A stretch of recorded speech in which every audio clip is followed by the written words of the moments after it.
उपासक ने प्रश्न किया कि हम कभी ये जपते हैं, कभी ये जपते हैं, कभी इनकी सेवा करते, कभी इनकी सेवा करते, बड़ा मन चंचल और दुविधा में फंसा रहता है, क्या करूं? तो यहां पहला भक्ति का लक्षण है श्री गुरु चरणों का आश्रय लेना। श्री गुरु चरण पादाश्रया।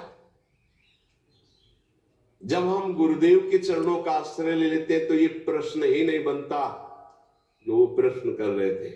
ये प्रश्न उन्हीं का बनता है जो मनमुखी चाल चल रहे हैं। गुरुमुखी में ये प्रश्न नहीं। बोलो जितने गुरुमुखी हो तुम्हें प्रश्न है कि मुझे क्या करना क्या नहीं करना। तुम्हें पता होगा मुझे किसकी उपासना करनी हो, कैसे करनी है। अगर इतना पता नहीं तो गुरुमुख नहीं हो। कंठी बनवा लिए हो, अभी गुरुमुख नहीं हुए तुम। गुरुमुख वही जिसका समाधान हो चुका है। क्या समाधान? मेरे आराध्य देव श्री प्रिया प्रीतम, उनकी उपासना ये पूरा पता है। अब उसमें कोई मिलावट की जरूरत नहीं। इसलिए भक्ति के प्रथम अंग का श्री गुरु चरणों का आश्रय, यहां से प्रारंभ ही होती है। असली भक्ति का स्वरूप यहीं से प्रारंभ होता है, गुरु चरण आश्रित। एक बहुत प्रवीण बुद्धि के उन्होंने कहा कि अगर हम अव्यक्त को गुरु बना लेते हैं तो व्यक्त गुरु बनाने की जरूरत क्या है? पकड़ो, अव्यक्त वाणी चल रही, यहां वाणी है अव्यक्त, पकड़ो उसको, पकड़ के दिखाओ। नहीं, आप नहीं पकड़ पाएंगे। तो वही अव्यक्त सत्ता व्यक्त गुरुदेव के रूप में, गुरु साक्षात पर ब्रह्म, और वही उपदेश देने के लिए आती है। अव्यक्त आके तुम्हें डांटेगा नहीं।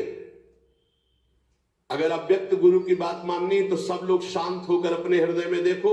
जब तुम गलत करना चाहते हो, अव्यक्त गुरुदेव तुम्हें उपदेश देते, मानते हो तुम उनकी बात?